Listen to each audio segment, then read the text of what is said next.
Ben, merci, Émilie, d'être là aujourd'hui. Pour tous ceux qui nous écoutent, là, cette vidéo-là fait partie d'une petite capsule qu'on appelle les radiologies au féminin. Donc, on est avec Émilie, qui est maintenant R2. Elle a gentiment accepté là, de venir nous parler avec nous.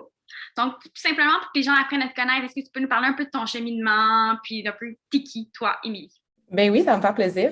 Premièrement, bon, enchantée aux gens. Moi, c'est Émilie Saint-Laurent. Donc, je viens de commencer mon R2 en radiologie diagnostique à l'Université de Montréal. Moi, en fait, je suis venue directement du cégep. J'ai fait mon cégep à Lionel Groux. Puis, je suis rentrée j'ai fait ma médecine à l'Université de Montréal. Puis ensuite, directement radiologie aussi à l'Université de Montréal. Euh, Sinon, plus par rapport peut-être à mon parcours vers la radiologie, parce que je n'étais pas une personne qui s'enlignait vers la radiologie au départ. Moi, je m'enlignais vers la médecine de famille. Donc, je trouve ça quand même intéressant d'expliquer un peu ce qui s'est passé. En fait, moi, je suis rentrée en médecine, je ne savais pas du tout ce que je voulais faire. Jusqu'à l'externat, je ne savais pas du tout ce que je voulais faire.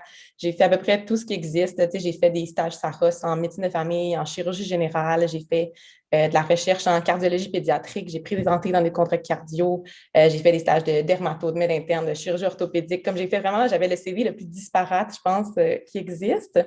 Puis, en fait, c'est vraiment juste que j'avais toujours trouvé ça intéressant, la radiologie. Je suis super visuelle, je trouvais ça le fun. Mais j'étais comme, j'étais pas d'emblée nécessairement intéressée par ça, là, parce qu'on m'avait tellement dit, dès que j'avais un intérêt, que je disais, ah, c'est le fun, la radiologie, on me disait souvent par des non-radiologues, ah, mais tu sais, t'aimeras pas ça, c'est vraiment tout seul dans une pièce sombre, c'est pas motivant, tu verras plus de patients, tout ça. Fait que ça m'avait comme un peu démotivée, mais je m'étais quand même mis un stage à l'externat. Puis, en fait, j'avais vraiment juste mis 2 semaines avant le CARMS en me disant, bah, ça va être pratique pour la médecine de famille, sans plus. J'ai tellement aimé ça. J'étais comme, mon Dieu, on dirait que tout ce que je me cherchais, c'était comme un peu rendu ici. J'avais vraiment, tu sais, un beat un peu chirurgical de dire, on voit beaucoup, beaucoup de cas dans une journée, ça va vite, ça avance. Je trouvais ça motivant. Mais en même temps, j'avais vraiment plus le côté un peu diagnostic, justement, un peu, tu sais, enquêteur, que je trouvais vraiment motivant. Mais que des fois, il y a certaines choses en médecine de famille, en médecine interne, c'est une prise en charge plus lourde, des patients plus compliqués, que je trouvais que ça devenait un peu long à la longue. Fait que là, j'aimais vraiment ça de la radiologie, que c'était vraiment plus tout le temps du diagnostic. Puis, les choses qu'on fait pour aider les patients, disons, en intervention, c'est plus, c'est quand même, tu sais, c'est aigu, ça aide, voilà, c'est comme terminé, on passe à autre chose, là. Bref, ça, c'est un peu plus la radiologie, mais en tout cas, je voulais quand même peut-être raconter un peu mon parcours vers ça, parce que c'était un petit peu atypique. Mais c'est pas mal ça, je pense. Parfait, ça nous a permis de vraiment bien comprendre là, ton intérêt pour la radiologie et ton cheminement. Comme tu Oui. as mentionné, tu es R2, ça fait à peu près 2 mois que tu es R2. Puis la première année en radiologie, c'est diverses rotations dans plusieurs spécialités différentes, autres que la radiologie principalement. Alors, qu'est-ce que tu penses que ça t'a apporté? Qu'est-ce que ça t'a fait réaliser cette année-là? C'est sûr que tu sais, ça serait mentir de dire que c'est notre année préférée, je pense, là. Mais ça reste que je pense que c'est pertinent parce qu'il y a quand même une grosse étape entre être externe et être résident. Il y a quand même beaucoup de différences, juste la prise en charge des patients. Quand tu es de garde de nuit, c'est toi qui s'en occupe tout seul. Puis je pense que c'est pertinent qu'en tant que futur radiologue, on ait aussi cette idée-là d'un patient qui ne va pas bien la nuit, puis que c'est toi qui es en train de le gérer. C'est quoi que ça implique, puis c'est quoi justement le raisonnement qui va derrière, à quel moment est-ce que tu veux appeler les résidents en radiologie pour leur dire, ben, j'ai besoin de tel examen, c'est quoi les informations pertinentes. Puis par la suite, vraiment, avec chaque stage qu'on faisait, c'est de voir par rapport à chaque spécialité, puis souvent les médecins de chaque spécialité, ils savent qu'on est en radiologie, donc ils font vraiment cibler, puis ils vont nous dire, disons, en telle spécialité, ben nous, quand on demande un scan, disons, mais c'est ça qu'on recherche, c'est ça qu'on veut savoir, les indications chirurgicales, c'est quoi. Fait que je trouvais que ça aidait vraiment pour donner une idée globale de la clinique, là, vraiment, pour ensuite, quand on fait juste plus être dans des images, si on veut, on a déjà plus une idée de ce que les gens cherchent, puis on est plus conscient du contexte clinique parce que je pense que passer directement de l'externat à, disons, résidence en radiologie, ça serait correct aussi. C'est juste que je pense que ça aide quand même ce petit zone grise-là de dire qu'on se rend compte vraiment c'est quoi être la personne qui prend en charge le patient puis qui doit trouver la réponse en réalité. Là.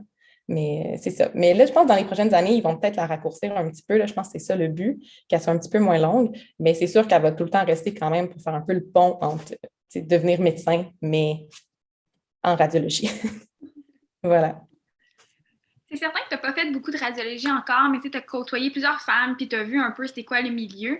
Est-ce que tu penses que le fait d'être une femme, c'est un défi en radiologie de nos jours? Mais je pense que de nos jours, en tant que tel, en tout cas, moi, j'ai pas vécu de défis spécifiques à être une femme en radiologie. C'est sûr que nous, notre cohorte, on est 50%. Là, on est 5 filles, 5 gars. Je pense qu'on est comme la seule cohorte au Canada, en fait, qui est 50-50. Tous les autres, c'est plus des gars. Fait que c'est sûr que nous, on le voit un peu moins, puis on a beaucoup de patrons qui sont des femmes en réalité.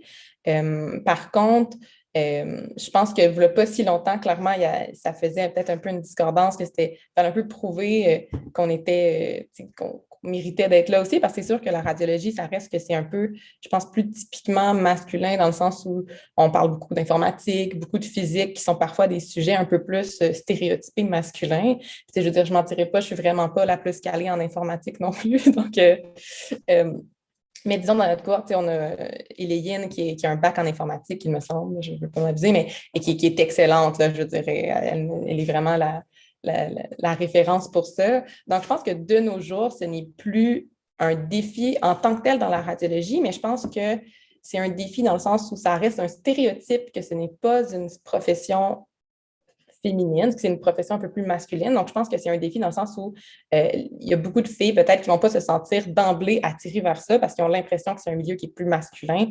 Alors, bon, comme je dis, nous, on est 50-50, puis je pense que j'ai à peu près autant de patrons femmes que hommes, là, disons, au CHUM, au moins au CHU en ce moment, là, puis que je ne vois pas vraiment de discrimination ou on n'est certainement pas moins bonne. Mais c'était une réponse très complète. Tu as apporté plusieurs aspects, là, mais merci d'avoir partagé cet aspect-là avec nous. Dans les prochaines années, comment tu t'imagines? Qu'est-ce que tu planifies comme projet? Oui, bien c'est sûr que, bon, moi, comme je vous ai dit un peu plus tôt, la radiologie, ça a été un peu une décision, c'était en septembre et les CORMS étaient en septembre, si je m'abuse, que j'ai fait mon stage. Donc, ça a été un peu un coup de tête, si on veut. Donc, c'est sûr que moi, mes projets de vie, je m'attendais à être médecin de famille, à finir dans moins d'1 an, à m'acheter une maison puis à avoir un chien, là. Donc, ça a un peu changé mes projets de vie un peu à court, moyen et long terme. Mais je suis vraiment contente, là. C'est juste que c'est pour ça que je suis rentrée un peu en radiologie, puis j'ai pas vraiment de. Je rentrais pas en me disant je vais faire un fellow en neuroradiologie interventionnelle, là, pas du tout, là. Je garde ça vraiment ouvert. Pour l'instant, j'aime un peu tout. J'ai pas eu de quelque chose que je me dis je ferais juste ça. Puis moi, j'aimerais ça aussi travailler peut-être hors de Montréal, en fait, plus en région semi-éloignée, là, disons Saint-Jérôme, un peu les Laurentides. Donc, je m'enligne un peu plus faire de la radiologie générale, mais à voir ce qui va venir. Sinon, pour ma résidence en tant que telle, là, excusez, il y a mon chat qui s'en vient. Puis, cette année, en fait, j'ai fait une initiative, j'ai fait une présentation avec 2 de mes collègues, en fait, là, pour les R1 à l'Université de Montréal. En fait, un peu sur la prise en charge pour les R1, justement, sur leur garde, pas juste les R1 de radiologie, là, vraiment les R1 en général, ça les intéressait. Je pense qu'on a eu beaucoup d'externes aussi, des gens du préclinique. Puis surtout, justement, comment faire la prise en charge en fait, des examens radiologiques pendant le R1 sur la garde quand on est seul, puis qu'on nous demande comment on passe un TNG, y a-t-il de la surcharge, puis c'est toi vraiment tout seul qui dois répondre. Puis je pense qu'il y a beaucoup de personnes qui ne se sentaient pas assez formées pour répondre à ça. Puis on va le passer, regarde, on s'en va. Puis, fait que ça, j'ai beaucoup aimé ça. Ça, c'est quelque chose que j'aimerais, en fait, mettre en place là, de façon un peu plus pilot, si on veut, cette année, là, un peu cobaye, là, voir si les gens étaient intéressés, si le format, ça les intéresse, si c'était comme adéquat. Puis ça, j'aimerais ça mettre ça en place, en fait, dans les prochaines années. Soit moi, la refaire la prochaine année, vraiment que ça soit quelque chose un peu plus automatique, un peu comme on a des cours de début de R1 pour se préparer à la garde, tout ça. J'aimerais ça que ce soit quelque chose qui soit intégré, quitte à ce que ça soit un peu une tradition, c'est tout le temps les R2 de radiologie qui le font parce que c'est eux le plus proche du R1, ils viennent de le vivre. Fait que ça, c'est comme mon petit projet du moment, si on veut. Mais à plus long terme que ça, je n'ai pas de projet particulier. Mais j'espère que l'avenir va être favorable. Puis ton petit projet là, du moment, je pense que c'est une très belle idée puis une très belle initiative. Donc, félicitations. Donc, avant de terminer, je me demandais, est-ce que tu avais des conseils, tu sais, comme une erreur à éviter pour les étudiants là, qui nous écoutent aujourd'hui? Ben moi, je pense que mon conseil, en fait, que je répète vraiment souvent, je pense que c'est important de profiter de notre médecine puis vraiment de s'ouvrir toutes les portes qu'on peut, d'aller voir tout ce qu'on peut, parce que des fois, on peut vraiment avoir des coups de cœur sur des choses qu'on ne s'attend pas. Puis, tu sais, je sais qu'il y a des gens parfois qui rentrent, qui se disent, moi, je vais faire telle X chose, ils rentrent pour faire X chose, puis là, ils sont tellement stressés par le terme qu'ils veulent se bâtir un CV que pour ça, ils veulent faire que des stages en ça, puis ils essaient d'arranger leur externat pour faire le plus de stages possible là-dedans, puis rien faire d'autre. Puis c'est vraiment correct parce que c'est stressant quand même, puis je comprends ça. Mais je pense que c'est important de se laisser la chance aussi d'avoir des coups de cœur parce que, tu sais, moi, j'étais vraiment sûre de mon choix parce que comme là, j'ai fait des stages en tout ce qui existe. Là. J'ai tout été voir. Je sais que c'est ça que je préfère.